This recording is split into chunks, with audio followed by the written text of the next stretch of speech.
sports, culture, and nation building.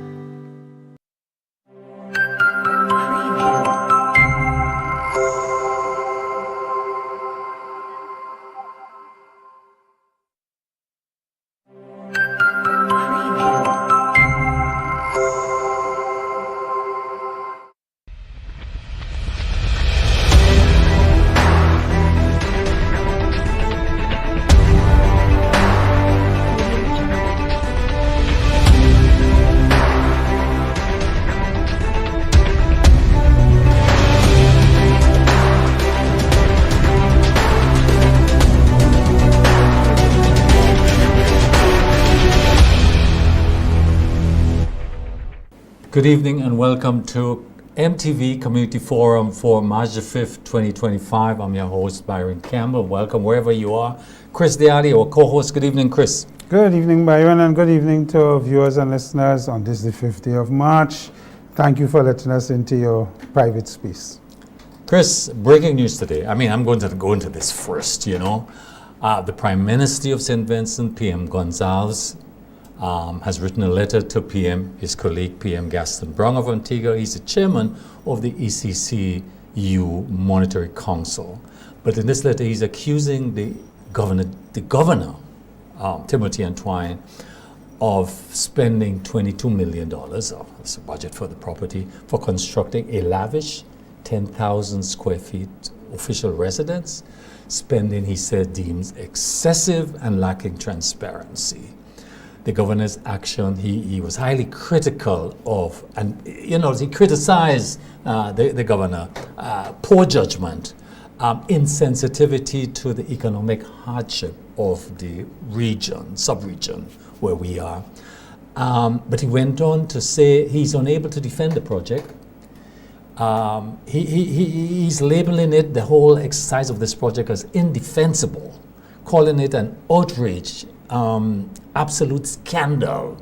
Strong words, appalling lack of judgment, pursuit of apparent vainglory, and we'll talk about what that means, total lack of sensitivity or prudence, and seeking disciplinary action.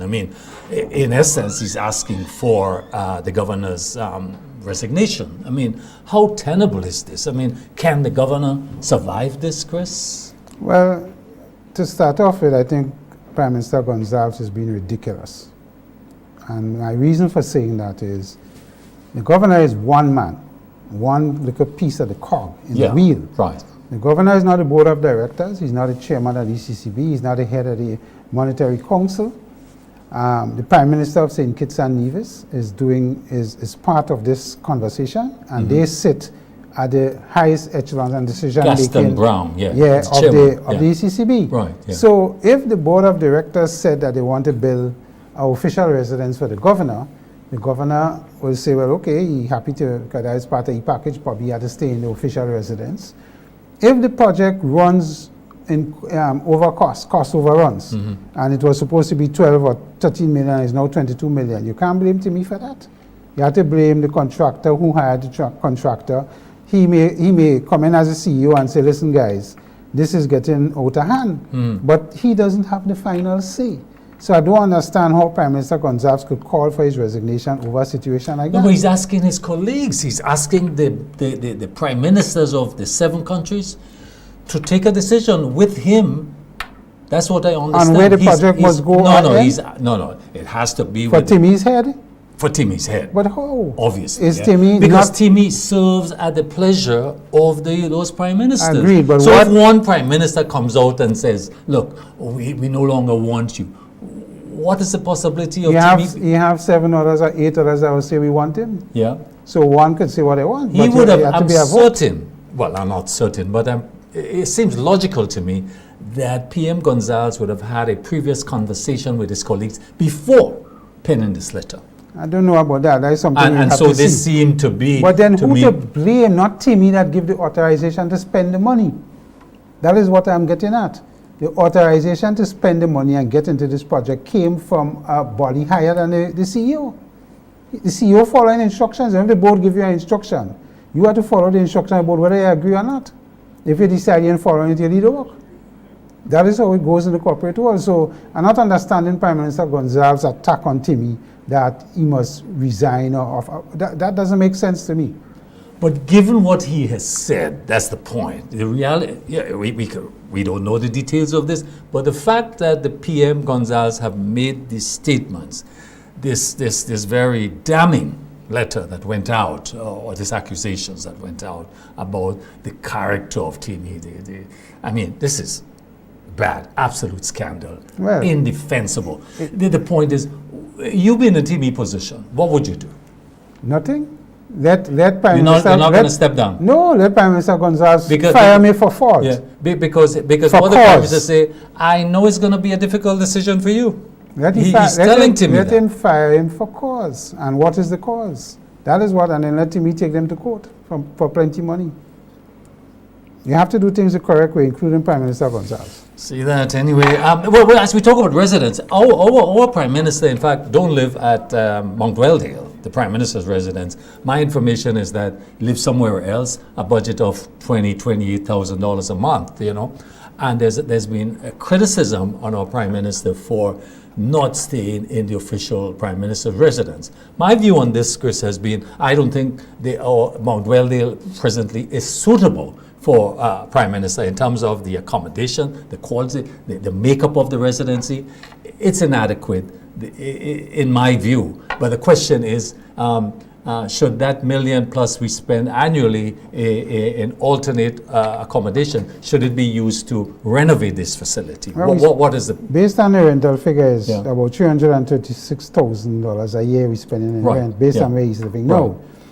My view is that if there's an official residence for the Prime Minister, it's an official residence. It's like if you have an official residence for the Governor General, it's an official residence. Right. Before you came into politics, you knew the official residence. Yeah. You have an opportunity that you may say you don't like the design, you don't like the furniture, you want things to change in a certain way, repaint in colors that nothing is wrong with that. It's a security risk to the location is bad. There's good security in that area. No, the entrance. You don't know about the back entrance. Oh. So you see, you think there's one entrance in and there's no entrance out, and you have to come back out on the same road. No, not at all. I never. Well, yeah. So it's from a security standpoint and how you get in and get out is adequately resourced. But what I'm saying is, here we are in a country, and we won't come to that just now. We're presenting a deficit budget, and we're spending in the 5 years the Prime Minister we'll come more than $1 million. We'll come to the budget. Fine, okay. But anyway.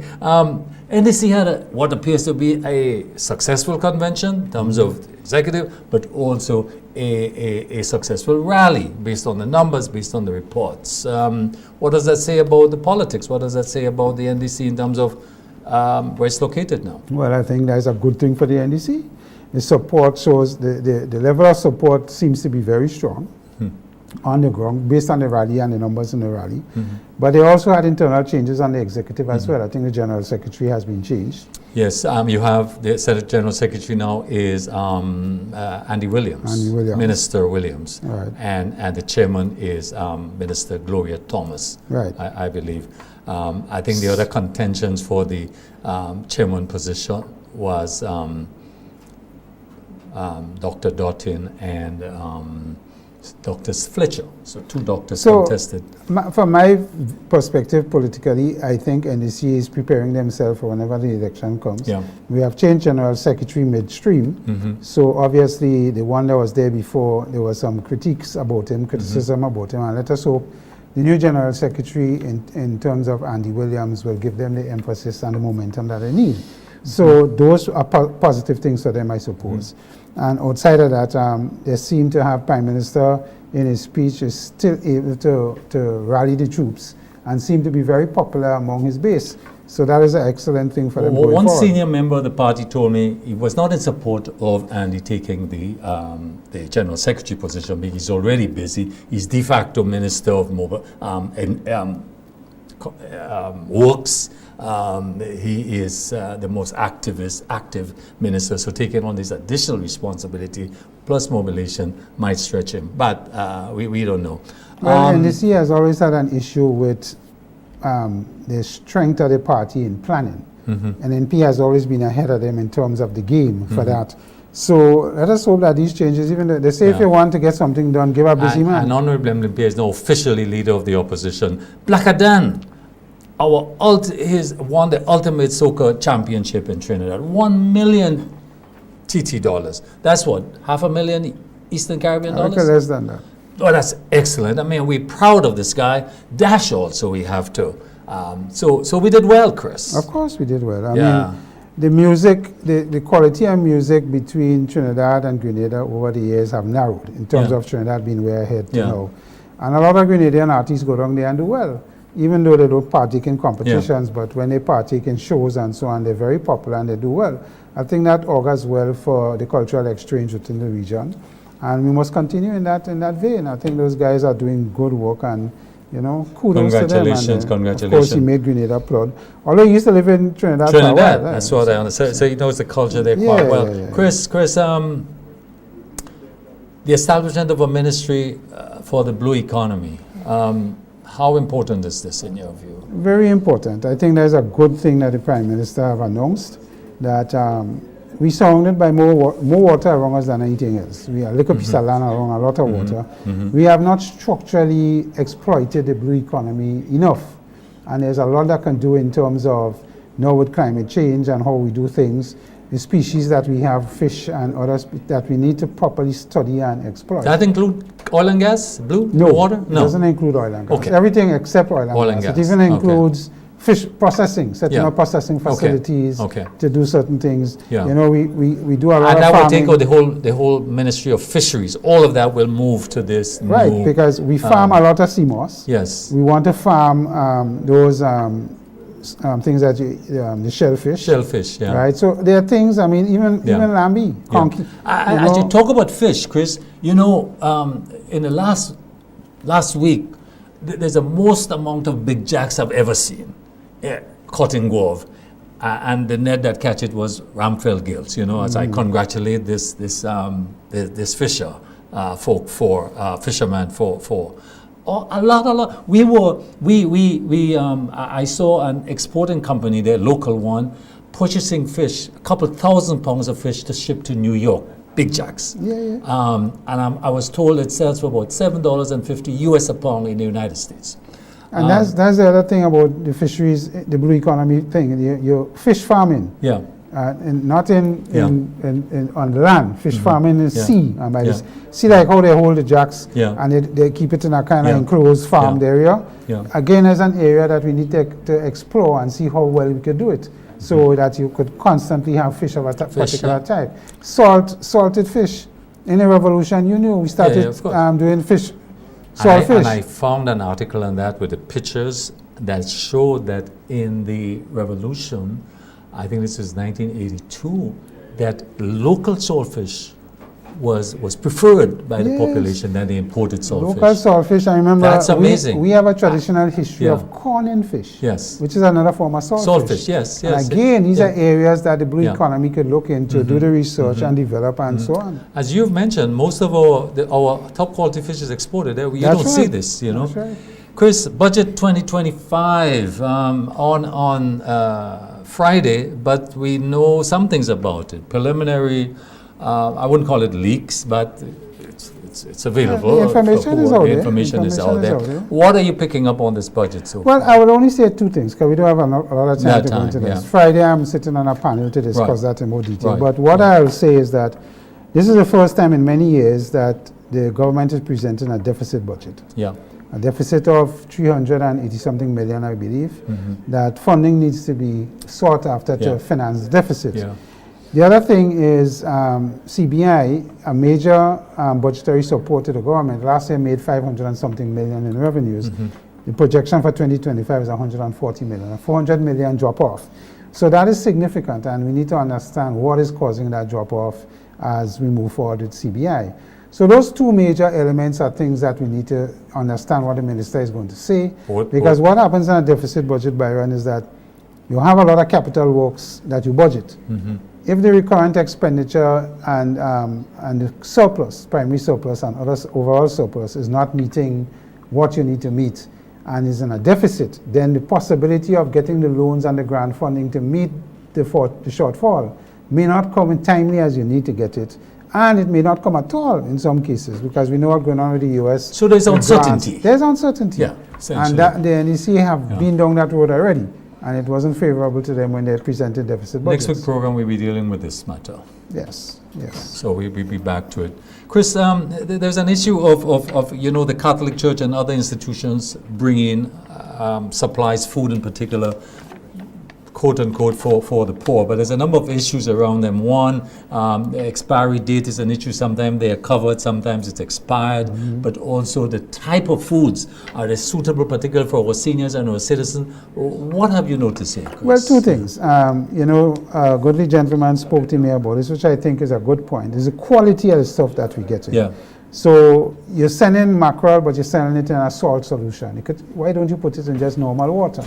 Right? Because, normal brine, yeah. Yeah, why you're putting a brine solution? You could talk about the processing. And, we're suffering from NCDs, hypertension. Why would we want to give our senior citizens something in brine? Then you're labeling it food for the poor. I think it carries a stigma with it in that sense. Just don't label it. And then as you talk, best by use dates are blacked out. It's blacked out, so you don't know. Come on. So I am saying, I am happy that these institutions could bring support to people who needs it, but bring quality stuff for us. And let us protect and make sure that we're not getting... That's on board. Chris, final thing is, we have an issue now in Guyana, and it's important. Some of us are familiar with the Guyana-Venezuela matter, the boundary issues, where Venezuela has laid certain claims. There were initiatives by CARICOM to bring some measure of stability on this, but it's ongoing. In that, what we heard recently, there was some infringement by a Venezuelan boat, Coast Guard, interfering with an oil drill, the oil rig, and this is creating some tensions. We've heard a response from the United States, who seems to be prepared to exercise some military options. We know that Venezuela's link is with the Russians or the Chinese. I don't know which one, maybe both of them. But how concerned should we be about these developments? Well, we should express some concern. I will take it from two angles. The context. Of course, with what is happening in Russia and Ukraine, we saw Russia just moving on Ukraine and create a war because they wanted to seize territory.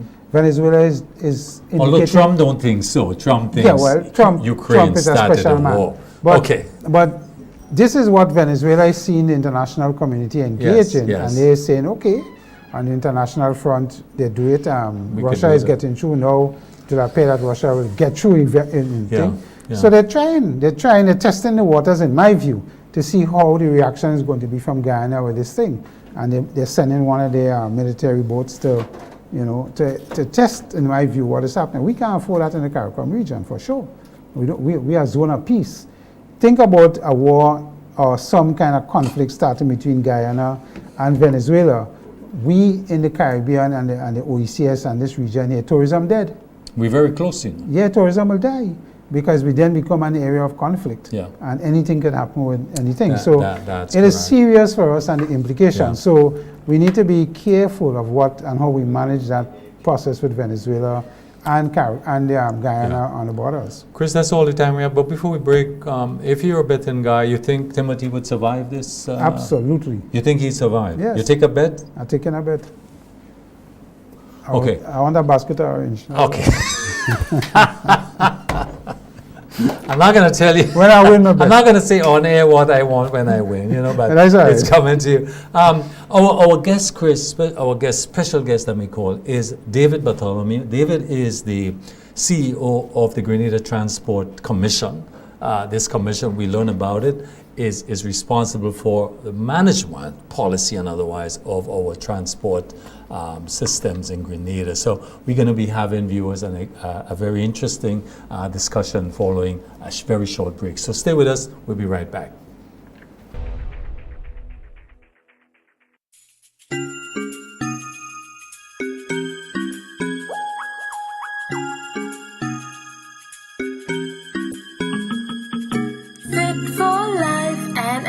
Laboratories, providing quality care and expertise. Fit for life and allied allied laboratories. See our in-house doctors and our pharmacies. Get expert care and quality tests. When it comes to your health, you deserve the best. Fit for life and allied laboratories. We're taking care of Grenada.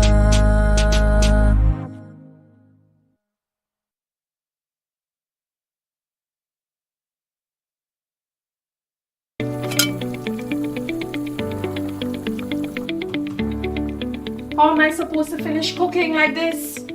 I wonder if climate change is behind all these water shortages. Time to think about the future. It's really time to invest in a proper water storage tank, you know. What water tanks you guys have available? We have 450 gallons for a family of 3, 800 gallons for a family of 5, and 1,000 gallons for a family of 7. Purchasing any of these tanks will ensure that you have enough water stored. Don't be like me and wait until you're out of water. Be smart, be prepared, invest in a proper water storage tank today.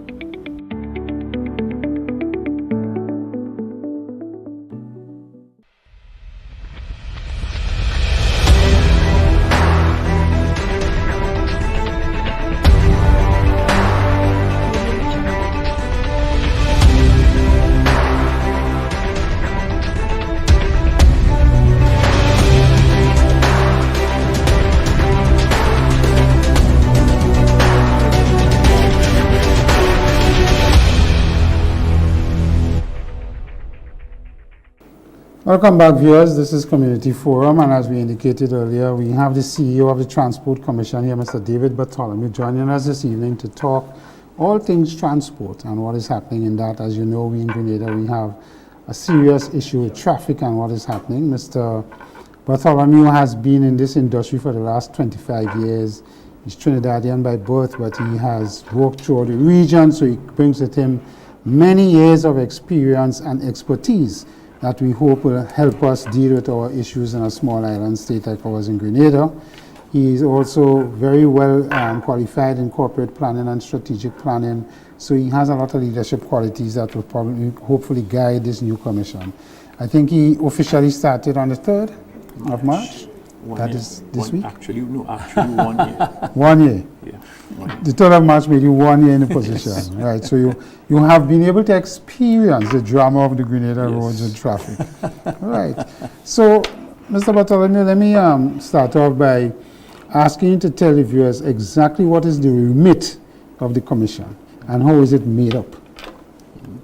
Let me say, first of all, let me start by saying good afternoon to my fellow panelists, and good evening, as a matter of fact. Yes. Should I say good night? No, good evening. And let me say good evening to the general public, Grenada, Carriacou, and Petit Martinique. And I always like to start by saying this. Right?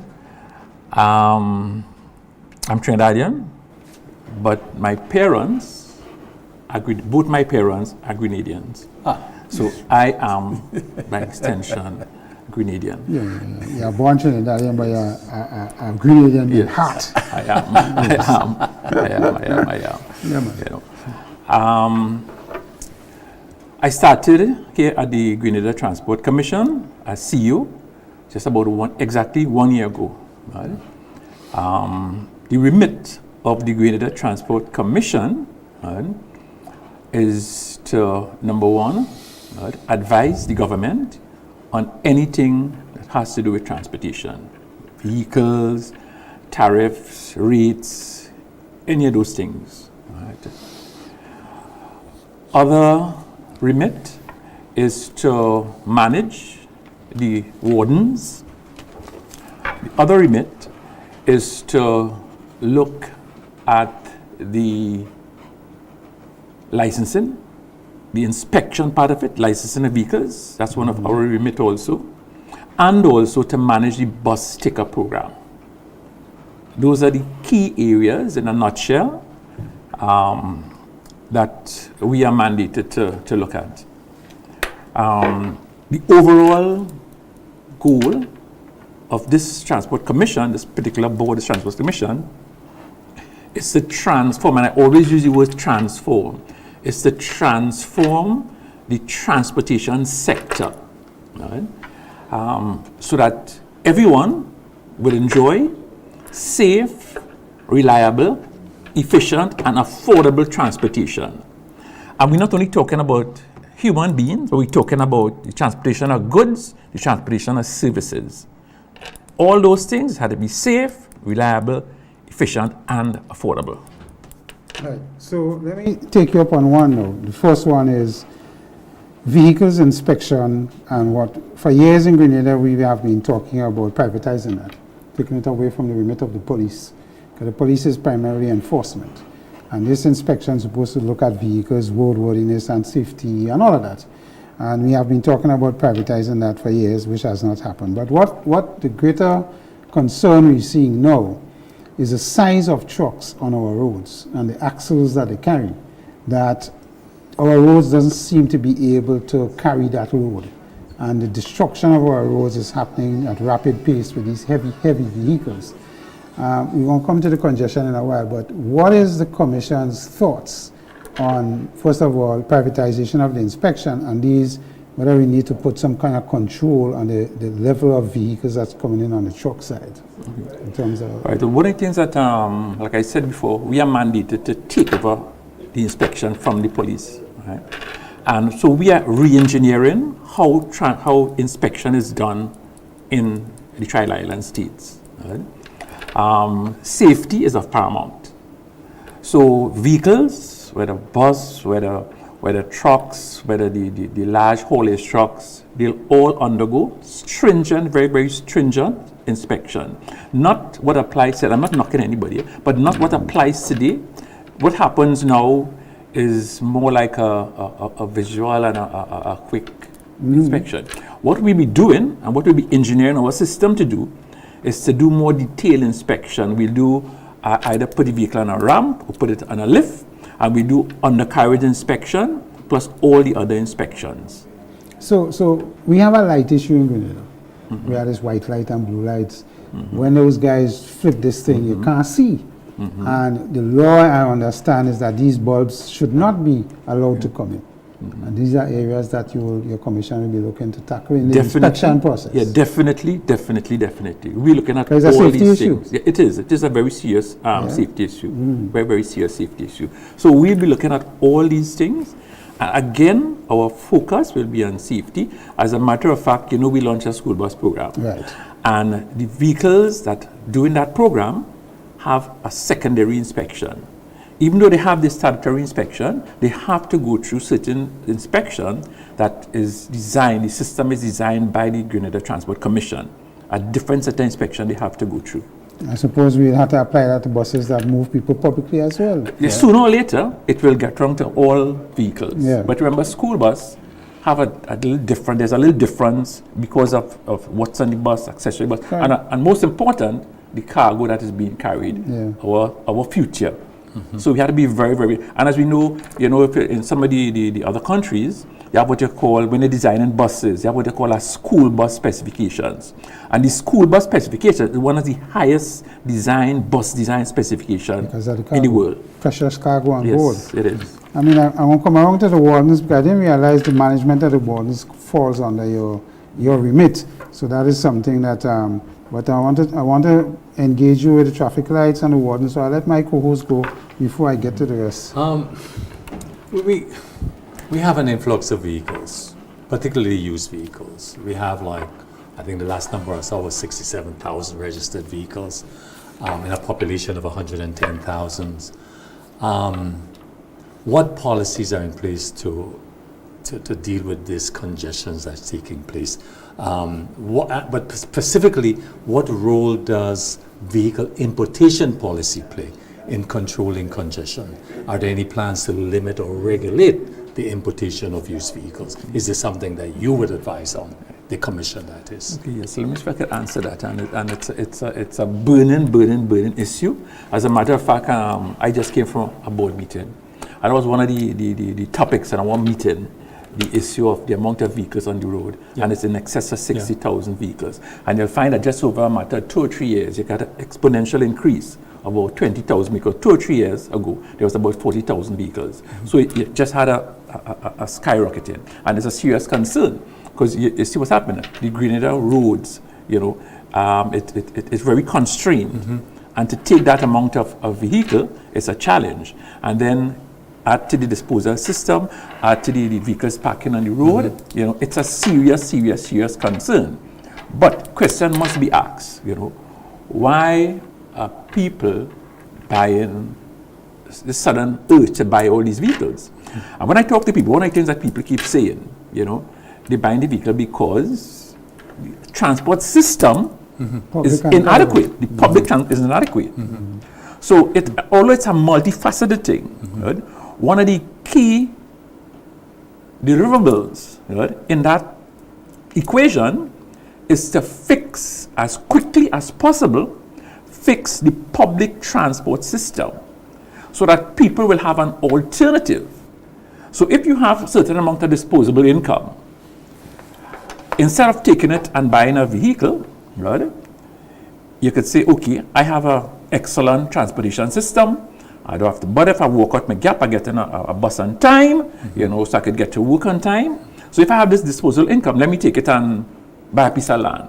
Let me take it and invest it. I'm talking about like a young person coming up now. Let me take it and put it, because lots of young people now, they buy and they have their vehicles, Let them, the first thing they buy. Precisely, remember in life, there are two key investment that people make, right? One is a house and a car.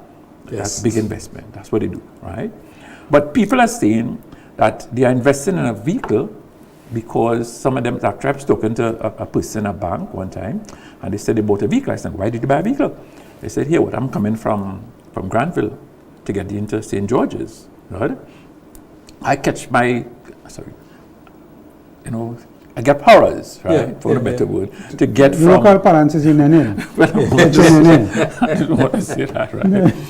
From there to reach down St. George's, right? I remember, and the sort of work that he puts, I don't want to go into the detail. The work they do, it's very sensitive. The timing is very sensitive. And then to get home on the evenings now is more drama, more headache, right? And sometimes the sort of job that they have, it warrants that they stay back on work sometime and get certain things done. So when you have to rush up all the time, it's starting to interfere with your work because your superiors, your seniors, you can't stay back and do this, you can't be able to rush up. So that person has to go and invest, whether they could take that money and buy a house, invest in a car. But you would agree that presently this level of import, is it sustainable? Is it unsustainable? What would be your take on it? It cannot be sustained because we just do not have the road network to deal with it. Let me look at two policies. Sorry about this. Go ahead. One of the solutions I heard touted in another society, another country, was you limit families to one vehicle. And that must, of course, work with a public transport system that is reliable, or you can't limit. Correct. So if we want, because you can't tell a man, don't buy a vehicle, it's his right to own what he wants. But the laws could be done in such a way that you limit a household to one vehicle, but augment it with proper public transport. No, and I think that's a very good. As you said before, you cannot. You must have an alternative and a viable alternative. So you must create that viable alternative before you look to bring in punitive measures to bear on in that particular equation. So I'm agreeing with you there. But it is an untenable situation. Right now we are looking at developing what you call our road transport policies. We have people like the NDC Tech, GIZ, which is a German working with us, and our policies, developing our policies, inclusive of EVs. So we're developing policies that will cover any type of vehicle, all vehicles, truck, bus, you name it, and together, going with that, we have to develop the regulatory framework to ensure that to put those things Is in place. congestion charges one of those factors you might Yeah, consider? we're looking at everything, Everything. Because remember, the consultants will be coming to us, and I'm saying, if any one of you have any suggestions, then please send it to us. Yeah. Because the consultants will come to us asking for certain information, ideas. Because remember, no matter what we're doing, we have to be conscious of the culture. We cannot leave the culture or the place out it. So we have to factor that into everything that we are doing. There's two transportation policy initiatives you pursue. You mentioned one, that is the school bus pilot project. Yeah. But the other one, because what we observe on the West Coast, particularly in the late evening, that there's scores and scores of people there, particularly on the West Coast, waiting for transport. That's been a burning issue. You have launched what is called the Western Passenger Relief Initiative. Tell us about this, how it's going to work. Right. As I said, in the afternoon, it's a challenge for people to get home. Right? We always have this build-up of passengers, and it's a little bit, I don't know, worse is the correct word, but on the western end. It's all wrong. It's worse all around, bad all around, but it's a little bit worse on the western end.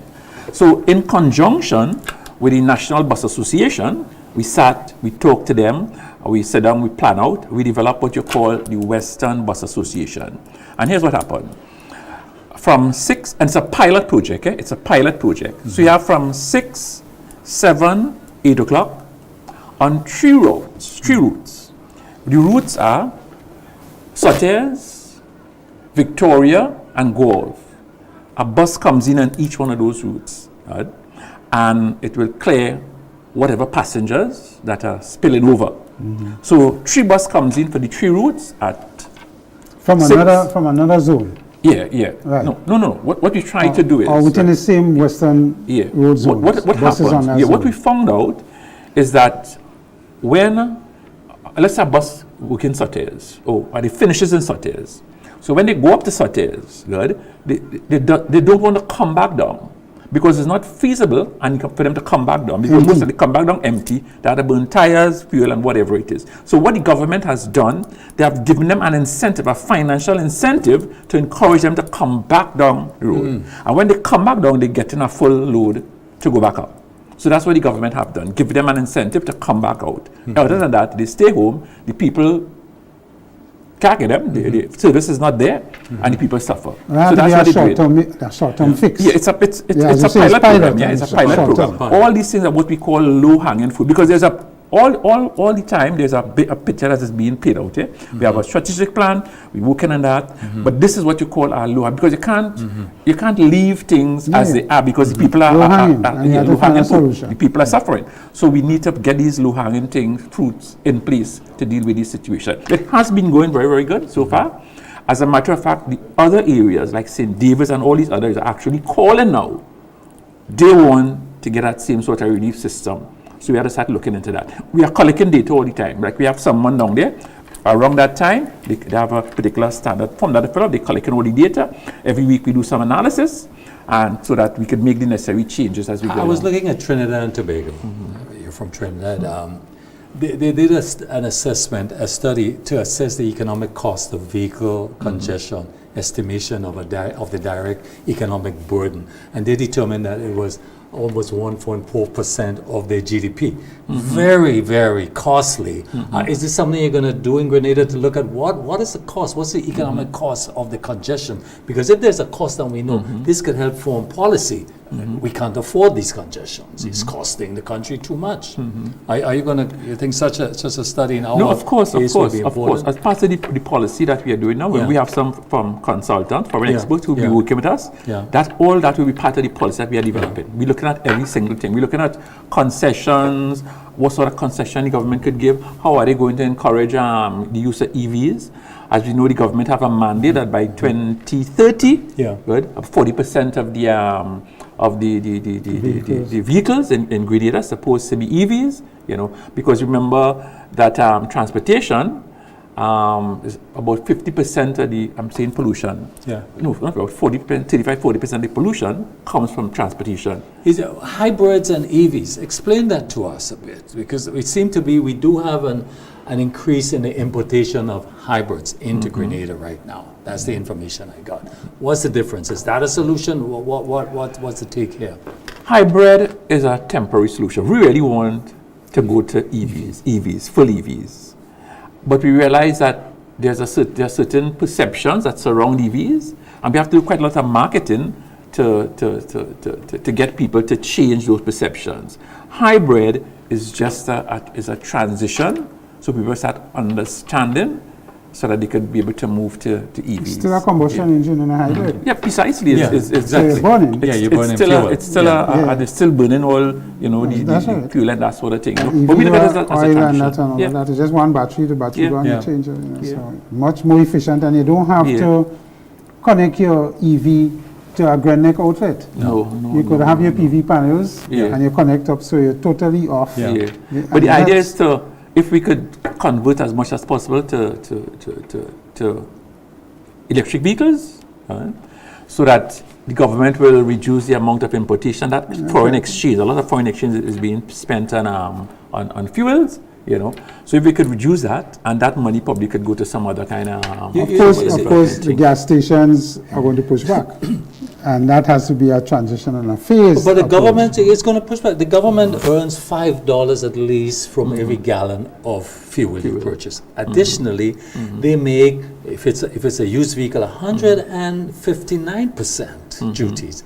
If it's a new vehicle, it's just over 100%. So it's in the government interest. Right now, where we are short, we're talking about the budget, where we are short on cash, there's no incentive for the government to cut back. For example, one policy could be, I think Trinidad has this policy, 5 year is the oldest vehicle 5 you years, can import. In Grenada, it's 10.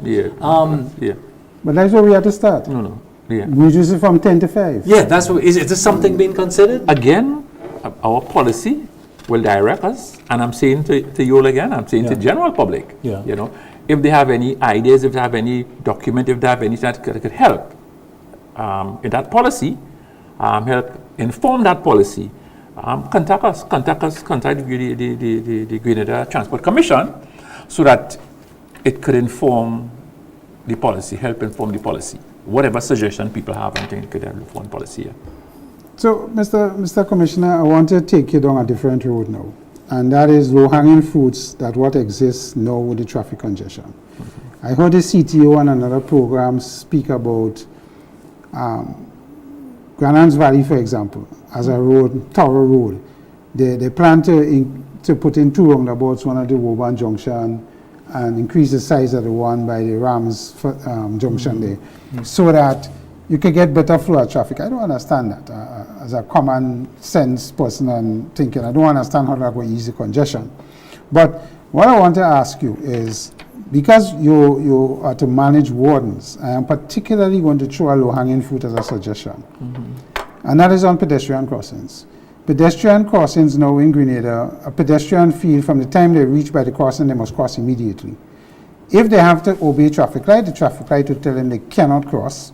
Wait till their time comes to cross, and it's clear to cross. So they have to gather before they cross. Traffic is allowed to flow.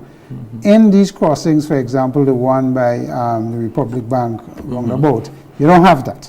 The wardens are there, and in my view, I might be critical, they're sheltering sun more than dealing with the traffic, right? In other words, they're on their phone, they're dealing with what traffic is building up, pedestrians doing what they want, and nobody's taking control of the situation. And even when they have corporals and sergeants with them, you don't see them taking control of the traffic. And I'm only suggesting these low-hanging fruits where the wardens control the flow of the pedestrians in peak hours, not throughout the day. So our peak hours run from about 6:37 in the morning till 9:30, 10. Yeah. So that is the zone that they need to exercise more caution. They're doing it in St. George's, but they're doing it in Grand Dance. Yeah. You understand? So I don't understand why they're doing it there and not here. Then the other thing I want to suggest for your commission is we need to patrol these major thoroughfares with motorized police. So I have always said, in the Granans Valley area, we have 4 of them, 2 down, 2 up. You cannot stop on Granans Road in the peak hours for any lengthy time. If you're there, what is your thing, what you're doing, move on. That kind of low-hanging fruits I'm saying, that could ease sorry, the congestion, and traffic could flow, and pedestrians could flow. Is that something that the commission will be looking to take on board? No, definitely. Again, earlier on today in our board meeting, we are looking at that whole congestion system and look to find ways and means of how that could be alleviated. As a matter of fact, we also had some discussion with the police too.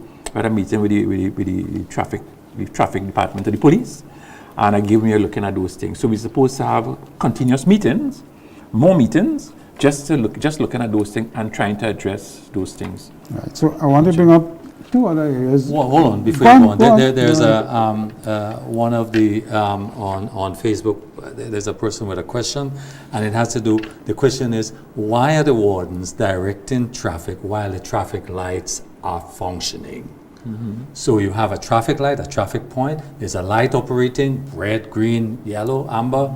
And there's a warden there giving directions at the same time, contradicting what the light is saying, the person said this is creating confusion. Yeah, but I've seen that happening in a lot of different jurisdictions. Yeah.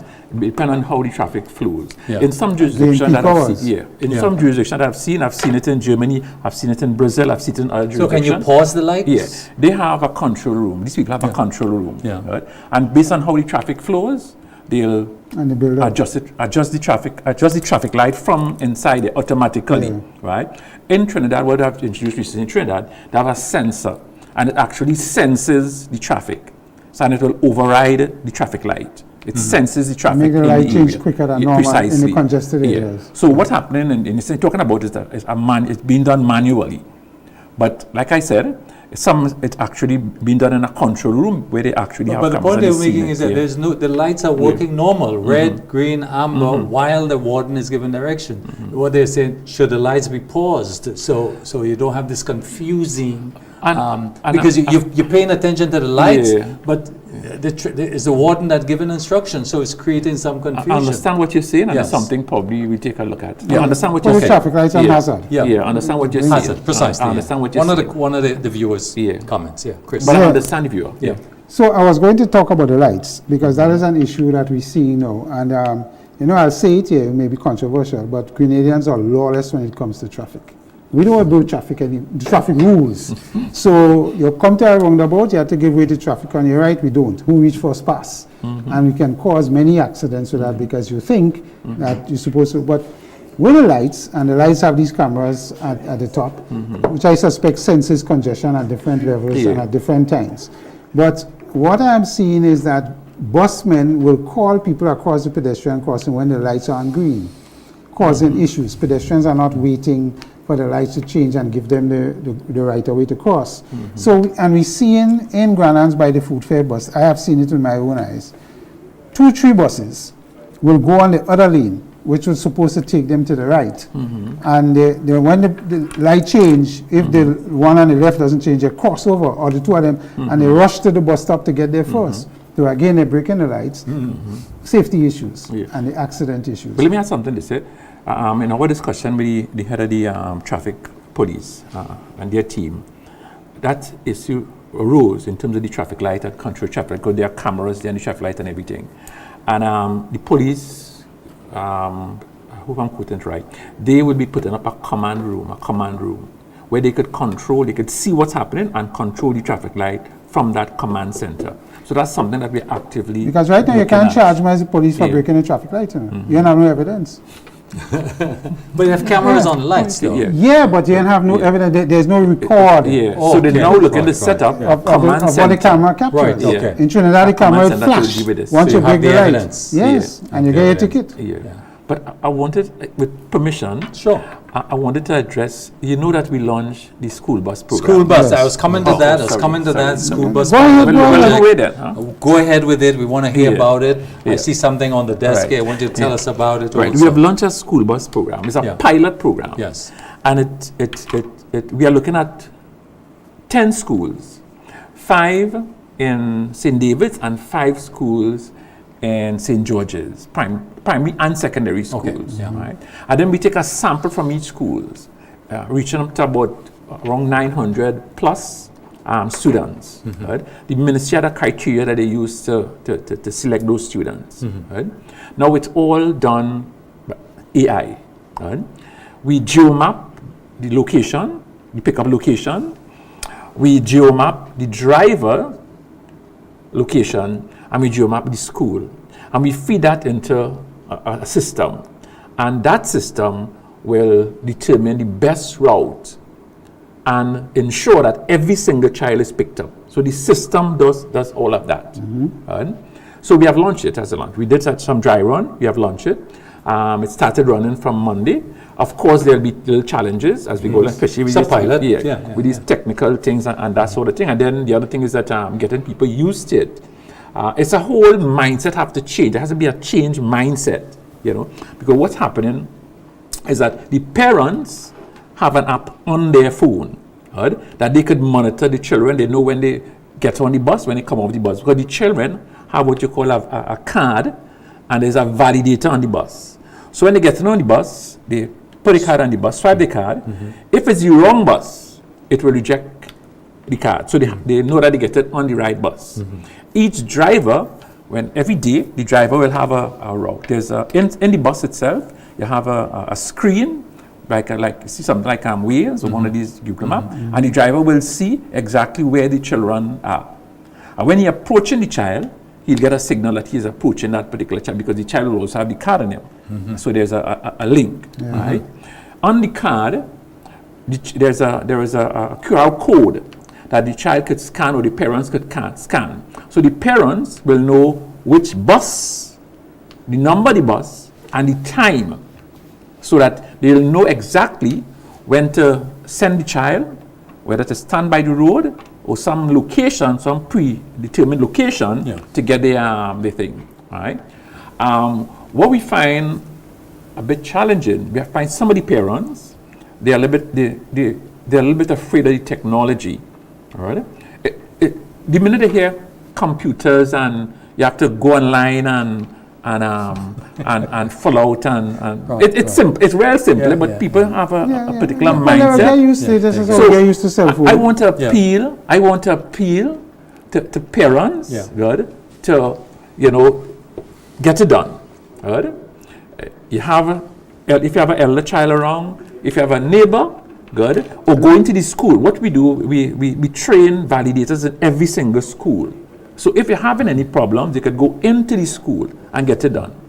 And for the parents who have like little children, when I say little children, sorry, who have like primary school children, make sure every day and scan the QR code, so they'll know the bus and the time that those children will be picked up. So that, remember, the bus cannot wait, because if it waits, then it throws the whole system off. So it cannot wait on a child say, well, look, putting on the shoes and dressing, so hold on. It cannot wait, right? And what we realized, since we started the program just Monday, we realized that there has to be a mindset. There has to be it's a mindset change. Right? And we realized there's a challenge there when because sometimes when a child show up, we call the parent. We ask why the child didn't show up. They say, well, we just send them. They scan the code, they check it, and it's code. It's so easy. All they have to do is scan. One viewer is asking whether the parent will be able to know the location of the bus, where the bus is en route. Yes. Okay. And we send them instruction exactly how to do that. Okay. So they know exactly what we are appealing. Go into the school for the children who are selected. Go into the school. The principal, there's a validator there who will validate the cards, make sure everything is okay, and give them any specific directions. Other than that, they can always call us. If the program, if the pilot is deemed successful, how would it be funded long term? Will it be a cost to the students, or would it be a government subsidy? No, well, we don't know that. Given the data, we are collecting a lot of data. And given the data that we collect, we'll turn it to information, and we see what the information tells us. Based on the information that comes out of all the data that we collect, we know exactly, the government will know exactly how to approach the final thing. When we start to spread out. How to tweak it. I want to throw out another thing for you when I heard about this, what you just said, and extend it eventually to the private bus system or the public bus system if you're running alongside each other to pay by card. And not have to pay by dollars and cents, and they stop for a long time. People have to thing, and they know they just swipe your card. As you reach on the bus, you swipe your card. Well, this system is kind of like a forerunner to what you're talking about. Come like a formatter, because remember the bus have a value and it's in your car. So it's actually could be a forerunner to just payment that. system. Yeah. But other thing I like, safety is a critical factor of this whole scenario. Safety. Right? And one of the things we are asking, like I told you all, the bus are inspected as a separate inspection for school buses. But like I told you all again, what we do, we design this, right? This is a stop sign, right? And it's a little bit cumbersome, but we'll get on to better designs as we go along. But that's the principle. Yeah, principle. Anytime the bus stops, no vehicle supposed to overtake a school bus. Because you never could tell, even though an adult might be there, children have a way of, as they reach the school, they're so hyped up that they might just jump out the bus and dash across. Yes. So we are saying, no. Remember what you have now is a concentration before one child might walk in, another child. But now we have a bus might come and a set of children might come out from the bus, right? So we are saying, and we are appealing to the motorists. When you see a bus stop, School bus. a school bus stop, sorry, thanks again for that. A school bus stop, thanks again. Make sure the driver will come out and put out his, even though the driver didn't come, and the bus are clearly marked, they are clearly marked school bus. Yeah.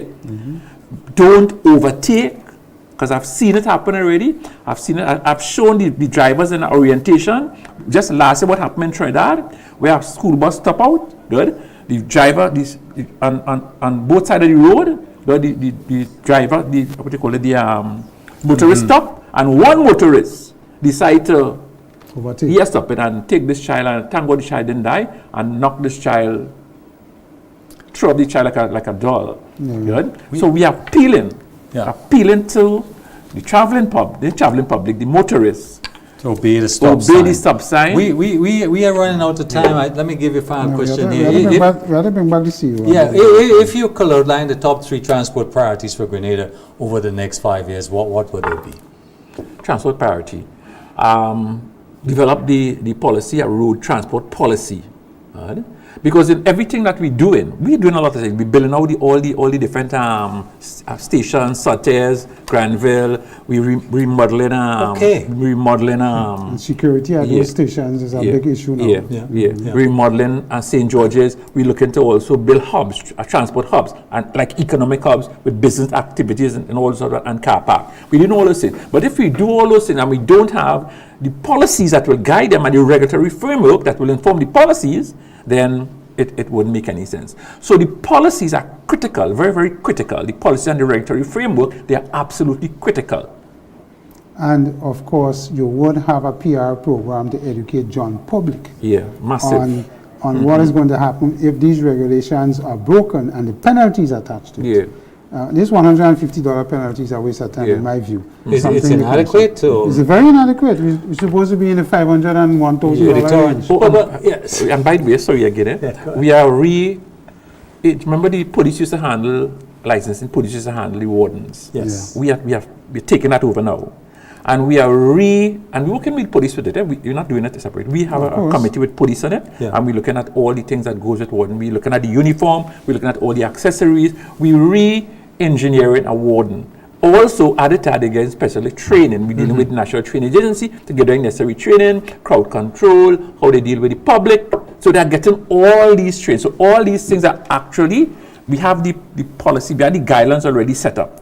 So just to start putting these things in place, over the next few months, you'll see some of this work. You'll actually see a new, over the next few months, a new... so I'll put you on the spot on a question. A new warden. Okay. A date for transitioning of these things, being 2025. Would you say by 2027, the Transport Commission would have made significant transformative changes? I use in the government. Using the word, Chris. Yes. Okay. That will see issues about efficiencies in pedestrian movement, vehicle movement, the law, obeying other laws, and so on. I'm giving you 2 years. Parking on and I'm saying definitely, and I put it. Let me put my neck on a block. But I put him in a kind of block, right? I'm saying definitely, all things being equal. Within 2 years, within this year, you see a whole lot of things being rolled out. Right. Within 2 years, good. All things being equal, fund provided, we could roll out proper planning, Sortes, And Granville, sticking modernize the with your stadium. policy and the regulations. Yeah. Within No, 2 years. yeah, definitely. We have a 3 months for the policies and that sort of thing. I think it's a 3 month. The consultant and we're doing it. I may be quoted wrong, but I think it is a 3 months, between 3 and 6 months, to get everything done, roll out the policies and all those things. Okay. So all those things. I'm are getting I'm it to 2027. getting a signal here, but before the signal goes, it's always. I'm in St. George's. All the paid car parks are filled on an average day. Cruise ship run, the car parks are filled. You can't. So there's no parking. You can't. So from a business point of view, it's a disaster. Any thoughts of parking from a commercial point of view being considered? You talking to anybody? Private sector? Right. What? Let me show you what we're planning to do. Remember I told you we want to build hubs in different areas. Traffic Yes. hubs, movement hubs, multimodal. So when you go to one of our hubs, and probably if I ever come back, I'll be able to put up something and show you. When you go to one of our hubs, you could get a normal taxi, you could get a bike, you could get different mode of transportation. Okay. And these hubs will have car parks, right? Adequate car parks. So with a whole system. Yeah. So you could, let's say, coming from in the eastern side, and you take a hub in St. David, you can leave your car there. Right? Okay. And take a vehicle. So I don't have to come to town with my vehicle. And it will be an efficient system running. Okay. So you can leave your Dependable, vehicle there, reliable. reliable, and jump in a bus and go to your destination. Chris, I'm looking forward to this, Yes, because I really. Arise have a car park, we need to make it a hub. Go And- on 3, and- 4 Yeah, stories. Rise car park could be multi-story. Yeah. And this is not idle talk, because we just finished our strategic plan. Good. We have a very proactive board, a very, very proactive board who actually witted the Your chairman understand. is, what's his name? He was Paul. here. Paul. Yeah. What's his last name? Help me. Francis Paul. Francis Paul, yes. Francis Yeah. Paul. I have a very, and this afternoon I was telling my board, and they've been very supportive of me. Very, very supportive board, and we have worked on a strategic plan, right? A strategic plan that will inform all the things that we are talking about, and we have timelines within our strategic plan. So all these things that I'm saying, what I'm saying is not, for want of a better word, not pie in the sky. It's all reality. Right? It's just is the implementation, just to get the implementation of it, get that up and going, and we're hoping that we'd get the funding. We are looking for funding in different directions. We're looking for grant funding, we're looking for government subsidy, and low interest loan. We're looking for funding in different areas. And we This are going to get plan the is funding. 3 years, 5 years? No, you have 3 years, you have 5 years. Yeah, But I'm so saying you that have within short 2 term. years, 3 years, within 2 years, a lot of things we talk about, as long as there is the will, political will, it could be done within those 2 You see, years. there's a crucial word there. Political will and funding. But Chris, Those two things. Chris, I think we have Because- to, in fairness, I think we have to give the government credit for the No, establishment agreed. of such a commission, because Yeah. it's critical. I think management of transport, if it isn't, it's chaos. Yeah. So And transport affect every single aspect Of the economy. of the life. economy. Every single aspect of the economy it affects. It affects from the little baby to the oldest person, to the blind, to every single aspect of the economy is affected by transport. To carry your goods, if you open a hotel resort in the end of the island, it affects but every you're single only thing. concerned about motorized transport on land. You're not taking up transport Not necessarily. around the There's island. me and No, Martin. that is something that we talked about. Yeah. Like getting, say for instance, I was told, good, that years ago, the farmers take, for instance, like on the eastern coast, it's boats. They used to take boats. No, I know that. and My come parents did that from one area to the other area. Yeah, yeah. So that's something that we Even could on the look at. Carnage, we had boats to cross. Yeah, Yeah, precisely. yeah. So going forward, those are things that we could actually look at to develop. So you have alternative modes of transportation. That's all the time we have. Thank you very much. Our David. pleasure. It was a pleasure. It was a pleasure talking to you. Thank you very much, and we hope you It was come a back pleasure. to Oh do this yeah, we'll update bring you in back. the You have too future. much happening there that's crucial, so we must bring you back. Viewers, that's all the time we have. Have a good evening. We thank our technical staff. Thank you for viewing MTV Community Forum. We'll see you next week. Have a good evening. Bye-bye. Excellent.